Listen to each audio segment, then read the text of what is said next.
Yeah, that's basically my talk title. So get right into it.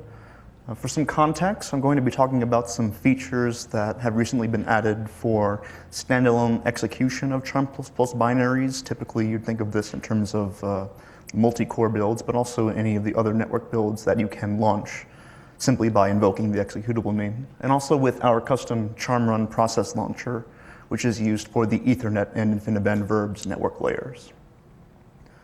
So before I get to the really exciting parts, I guess if you're excited about it, but there are also some recent developments that are simple improvements over things you may be familiar with.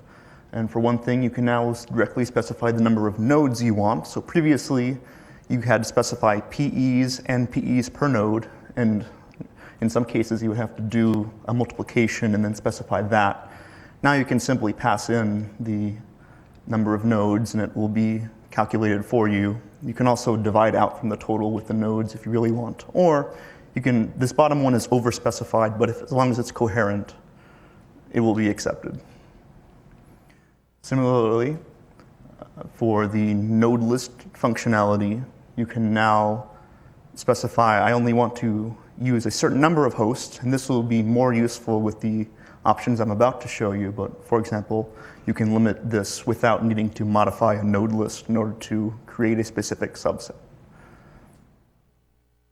So now for the more exciting things, topology aware launching. So now with the functionality that we've added, you can request processes and worker threads per specific units of hardware. So the host, the socket, the core, the hardware thread, and this is done through use of the HWLock library. And in addition to this, the CPU affinity is automatically set, so there's no need to bother with PE maps and that kind of thing.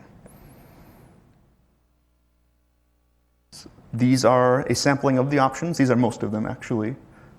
You can specify the number of processes you want per the units. PU stands for processing unit, or hardware thread in our context. And you can specify the processes and the worker threads.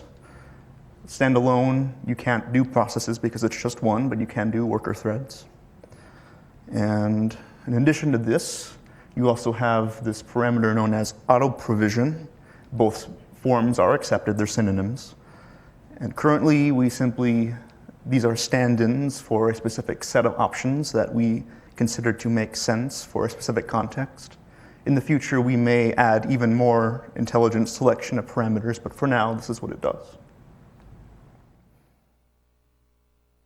There are some limitations with the work we've done so far.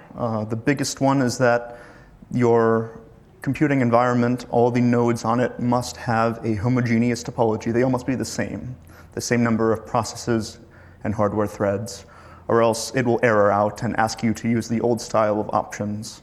And additionally, it's not implemented for any of the process launchers used by networks other than Ethernet and verbs. But there are future developments that we can do. Adding support for heterogeneous numbers of processes per host is likely straightforward. Threads per process, not so much. The runtime system largely assumes that the count of threads is the same among all processes. We can add other network layers, as I mentioned, and we can specify, we may add the capability for users to give more information from the application. I think that was mentioned yesterday. And of course, we can add more parameters. I think one suggestion we've received is to specify some kind of affinity without specifying the processes and thread counts, as previously mentioned. So if you have any feedback or suggestions of how we can go from here, I would be glad to hear them. This is my email, and thank you for your time.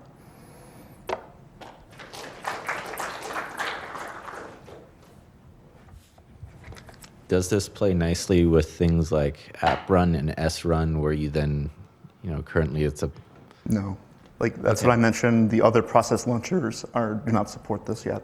Okay. Are there ways to do that? Are you guys planning on doing this? It depends on what kind of feedback we receive. If you're interested, that's a useful data point for us. Yeah, because at least, again, this beginning physics students then having to look up for each system, and there's, you know, like 12 arguments here, and then you need to set 6 arguments there, and then this needs to be a multiple of that minus 1, and that needs to be a multiple of that plus 1, and it's just, yeah.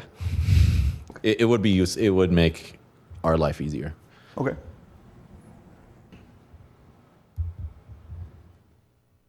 All right, thank you.